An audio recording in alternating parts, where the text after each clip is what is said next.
Bien, mes chers collègues, cet article 18, il reprend l'objectif de l'article 24 de la, on peut dire, future défunte PPL, sécurité globale, avec un champ d'application considérablement élargi, en prévoyant dans sa version initiale, je cite, « le but d'exposer la future victime ou les membres de sa famille à un risque immédiat d'atteinte à la vie ou à l'intégrité physique ou psychique ou aux biens ».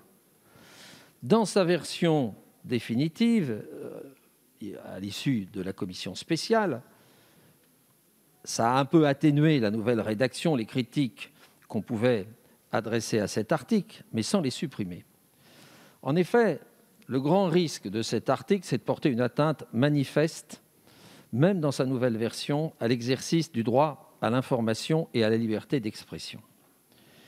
D'une part, l'infraction définie par l'article est difficilement caractérisable, du fait d'une rédaction imprécise, même dans sa nouvelle version, remettant en question éventuellement même la conformité de cet article vis-à-vis de notre Constitution, mais aussi de la Convention européenne des droits de l'homme, et en particulier les dispositions des articles 7 et 10. D'autre part, le texte proposé conduit à introduire un délit d'intention, en ce que la diffusion de certaines informations doit intervenir dans le but, dans la version initiale, de produire un risque immédiat d'atteinte à la vie ou à l'intégrité physique ou psychique ou au bien d'une personne.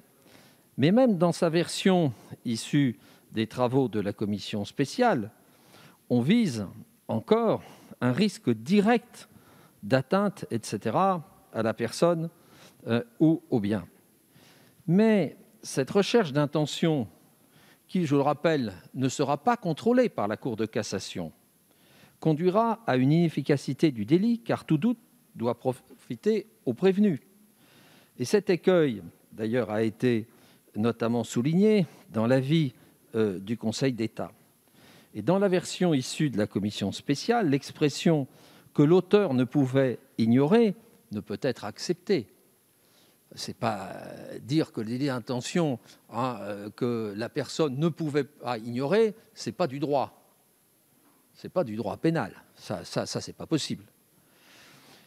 Enfin, il existe un danger sérieux résidant dans les pouvoirs du parquet qui, pour mettre fin à la commission de l'infraction, notamment en flagrance, se verrait attribuer par le jeu des règles procédurales du droit commun des pouvoirs très larges de censure.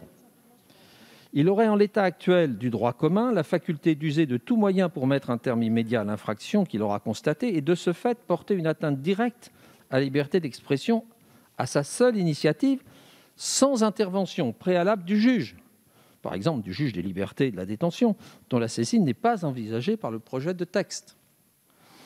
Enfin, le risque de cet article, c'est le risque d'une judiciarisation excessive, avec une multiplication des affaires pouvant rentrer dans le cadre de ce nouveau délit.